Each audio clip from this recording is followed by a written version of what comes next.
Chinese Communist Party has infiltrated the Australian government. Even a former member of parliament has been turned by Chinese spies. Welcome to Australia Uncensored. I'm Chris Chappell. Australians are furious, and rightfully so. In a report this year by Australia's top intelligence agency, ASIO, Director General Mike Burgess said a former NP has been essentially turned by a foreign spy. This politician sold out their country, party, former colleagues to advance the interests of a foreign regime. The foreign power Burgess is talking about is China. That much is clear. But he refused to name which former politician sold out to China. Well, I'm here to tell you that I don't know either, because the list of people it could be is long, much longer than it should be. And that's a huge problem. Even though I can't tell you specifically who Mike Burgess is referring to, I can tell you about several former Australian politicians who have been deeply entwined with China. And in many cases, it's already destroyed their careers. If only someone could warn people that being entwined with China is a bad idea. Someone who's ruggedly handsome and has a sweet beard and the initials CC. But since Chris Cornell isn't around anymore, I guess I'll do. Let's start with number 1, Sam Dastyari. Sam Dastyari was an Australian senator from 2013 to 2018, which is when he was forced to resign over his China connections. One of his shadiest China connections was with Chinese-Australian property developer Huang Xiangmo. Huang acted as an influence agent for the Chinese Communist Party by doing things like allegedly delivering 100,000 Australian dollars in a plastic shopping bag to the General Secretary of the New South Wales Labour Party, which is outrageous. It should have been a paper bag. Think about the environment. Senator Sam Dastyari and Huang Xiangmo had a relationship since at least 2013, and it led to Dastyari's downfall in 2 parts. First, in 2017, Huang Xiangmo invited Senator Sam Dastyari to speak at a gathering of Chinese media in Sydney. In his speech, Dastyari defended China's aggressive policy in the South China Sea. And these were prepared remarks, not some casual off-the-cuff comments. Second, that same year, Dastyari called a face-to-face meeting with Huang Xiangmo, during which Dastyari warned Huang to be careful because Huang's phone was being tapped by Australian intelligence agencies. Wow, that is deeply uncool. Technically not illegal, though. Still, Dastyari's connections with this Chinese communist influence peddler ultimately destroyed his career, and he has never held office since. In Australia, that is. I'm sure there are positions in CCP offices for him to be the official bootlicker if he wants to be. Number 2, Moselmane. Moselmane was a member of the New South Wales Legislative Council. It's the Australian equivalent of being a state senator in the US. After entering Parliament in 2009, Moselmane took at least 10 trips to China, often paid for by Chinese government officials or government-linked groups, which is so nice of them, don't you think, to do this for absolutely no reason and expect nothing in return. Yeah, no. Surprise, Moselmane has been very supportive of the CCP. For example, he said this in 2018. The only way for China to reach its potential is for China to force a change to the rules and create a new world order. Yes, surely that's what his Australian constituents want, for China to create the new world order they all get to live in. That would be like a US senator campaigning on a platform of, let's show Kim Jong-un how to build even better nukes. Then in 2020, Moselmane said this about China's handling of COVID. The Chinese government should be commended for the immediate action that it took. And thanks to China's immediate action, no one in Australia got COVID. Not surprisingly, Moselmane was one of the very few politicians who was a vocal critic of Australia's 2018 laws designed to stop espionage and foreign interference. But I guess he was just a little too vocal, because in 2020, Australia's intelligence agency, ASIO, raided Moselmane's home over his alleged links to China. Here's what the New South Wales police minister said at the time. This is, as far as I'm concerned, the most un-Australian act that anybody could be involved in. No. The most un-Australian thing would be flushing a Vegemite sandwich down a toilet that spins clockwise.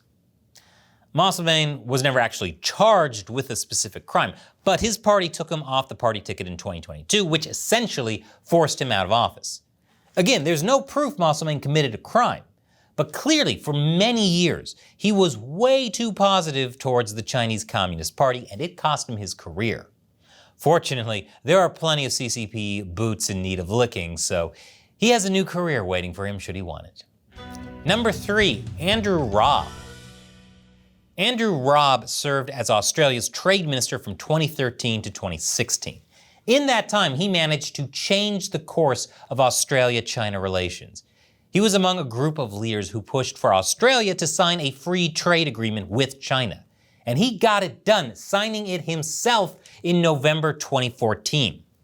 He also managed to do several glowing interviews with Chinese state media. Busy guy. Here's what Robb told my favorite state-run media, the Global Times, in one of these glowing interviews. Chinese business people like doing business with Australia, and Australian business people like doing business with China. There's a chemistry there that works, and it does seem that there's trust. Once you shake on it, a deal's a deal. That's not always the case with many other countries. Well, that's stupid. And speaking of stupid, a year later, Andrew Robb helped a Chinese company called Landbridge secure a 99-year lease on the port of Darwin. It's one of Australia's most important shipping facilities. But acting stupid is not illegal, sadly. Neither is what happened next. Less than 6 months after leaving his post as Australia's trade minister, Andrew Robb took a job as a consultant for Landbridge, the same Chinese company he helped get that shady port deal. What a coincidence that they just happened to hire him, and for 880,000 Australian dollars a year. Did Andrew Robb breach any rules? Well, according to the Australian Ministerial Code of Conduct, ministers are banned from lobbying the Australian government for 18 months after leaving office. But Robb wasn't hired as a lobbyist. In fact, a company document revealed that the consulting contract was so vague and ill-defined, he would be paid even if he did nothing. Which makes this all seem just that much more above board. Robb was never charged with a crime for this, and anyway, he chose to give up his lucrative work with Landbridge just 2.5 years later. Coincidentally, that was right before the deadline for when Australia's new foreign interference law would have required him to register as working for a foreign agent. Although I'm sure his work at Landbridge was as legit as this Rolex I bought from a guy on Canal Street. By late 2020, it was clear China was already violating the free trade agreement that Andrew Robb had pushed so hard for. What? But they shook on it! Number 4, Nick Xenophon. Nick Xenophon served as senator for South Australia from 2008 to 2017, which is a long political career by Australian standards. By US standards, that's chump change. After that, he went to work for Huawei, a Chinese telecom company, which is a bit odd, since one colleague in the Senate described Xenophon as a crusader for good ethics and good governance, at least while he was in office. That's like finding out that after retiring, Mr. Rogers got a job at Mordor. It's not a beautiful day in this neighborhood. Why is this a massive conflict of interest? Well, in 2018, Australia banned the Chinese telecom company Huawei from its 5G mobile infrastructure rollout. There was a specific national security concern. Chinese law requires organizations and citizens to support, assist, and cooperate with intelligence work, which analysts say can make Huawei's equipment a conduit for espionage. But in 2019, Huawei hired Xenophon's law firm as their new strategic counsel to defend them against malicious and false attacks designed to cause reputational damage. Is it a malicious and false attack to say that Huawei is linked to China's domestic spying in Xinjiang province? Or that Huawei was experimenting with AI software that could identify Uyghur Muslims and alert the police? That's like calling it a false and malicious attack when the DMV puts 5-6 on your driver's license. Reality is a lie. But Xenophon had a solid excuse for working for Huawei. We did know as early as December 2020, while you were acting for Huawei, that the company was involved in the CCP's genocide of Uyghurs who are in concentration camps in Xinjiang. How could you represent the interests of a company involved in this type of persecution? Huawei Australia is a separate business. It had a separate board. So his defense is that Huawei Australia is a totally separate company, even though it's controlled by Huawei. That's like saying, oh no, I didn't work for Nazis in Germany, I worked for Nazis in Austria. That's different. They're way more chill. For a lawyer, that's a pretty weak defense. And even though Xenophon stopped representing Huawei in 2021, I don't think the general public trusted him after that. I mean, working for Huawei is pretty much guaranteed to invoke Godwin's law. Heck, I already did it. When Xenophon ran again for the Australian Senate in 2022, he lost badly, getting just 3% of the vote. In fact, here he is campaigning with a cardboard cutout of himself and the one person who voted for him. Number 5, Alexander Downer. Alexander Downer was Australia's Minister for Foreign Affairs from 1996 to 2007, and boy did he try to have a good relationship with the CCP. Here's an example. In 2005, a high-level Chinese diplomat named Chen Yongling defected to Australia. Chen begged the Australian government for asylum in exchange for what he knew about the CCP's espionage. This should have been viewed as a great intelligence coup. Instead, Chen got the cold shoulder. Well, maybe acting stupid should be illegal. After avoiding any public comment for several days, Australia's former minister, Alexander Downer, said that Mr. Chen's request for political asylum had been turned down. Why? Perhaps because Downer was fearful of offending China, which had become a major buyer of Australia's minerals and resources. Yep, wouldn't want to offend the authoritarian regime bent on world domination. That'd be rude, which is arguably worse. Ultimately, Chen Yongling did get to stay in Australia with a lesser status, but not thanks to Downer. Another example. Since 1999, Falun Gong practitioners in Australia have been protesting Chinese persecution of Falun Gong on the public sidewalk in front of the Chinese embassy. But in 2002, one day before Chinese Foreign Minister Tang Jia-Shuen visited Australia, Foreign Minister Downer signed the first certificate to restrict Falun Gong practitioners from displaying banners in front of the Chinese embassy. The stated reason was that practitioners' banners and music violated the dignity of the Chinese delegations and the embassy.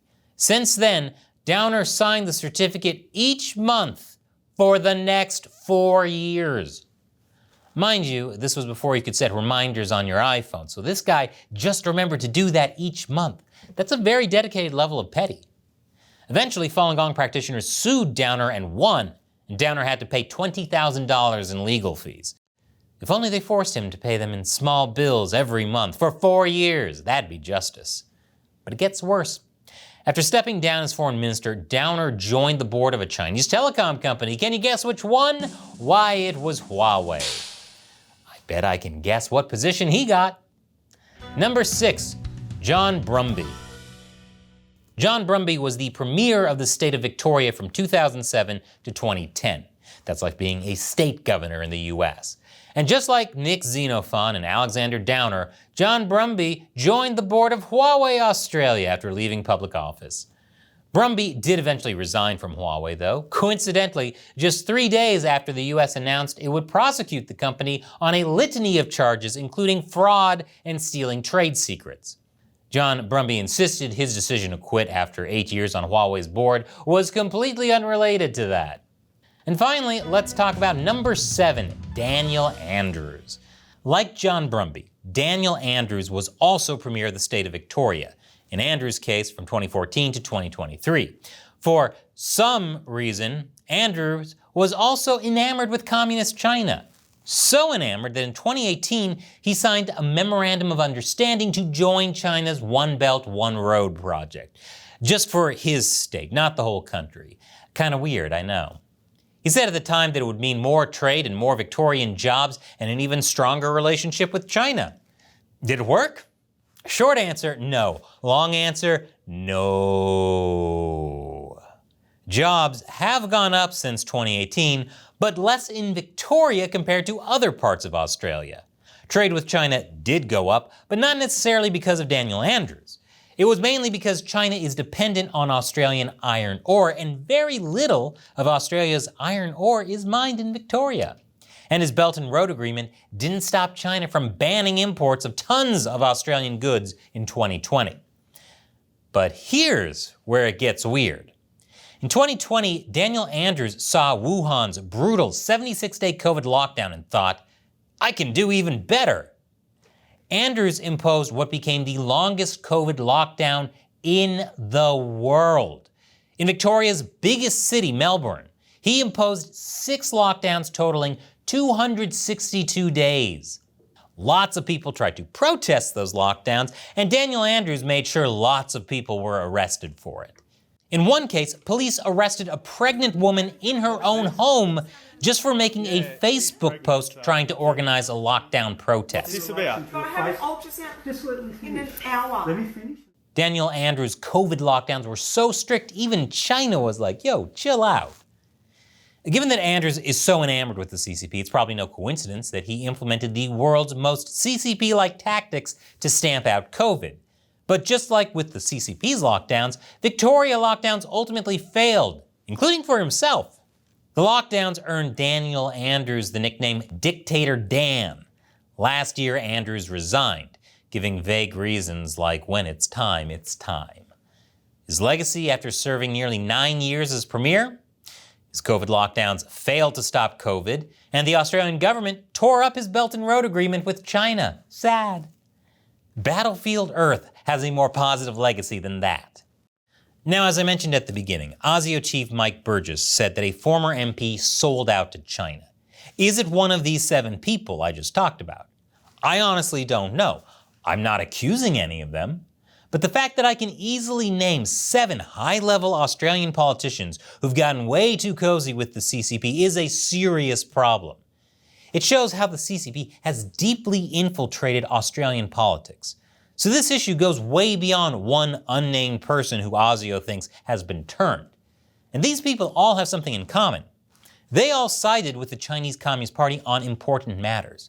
Maybe none of them did anything technically illegal. None has been charged with a crime so far. Nonetheless, all their political careers are over. Is that just a coincidence? Or is it karma? Perhaps what they faced is just like what happens to just about every person or company that does business with the Chinese Communist Party. It seems like a really lucrative deal at first, but in the end, they all get screwed. Just look at that chemistry. And did you know I also have an entire show where I cover American politics and other crazy topics? It's called America Uncovered. Check out this recent episode on how the media got it wrong covering Trump's felony verdict. And click that orange button to support China Uncensored. I'm Chris Chappell. See you next time.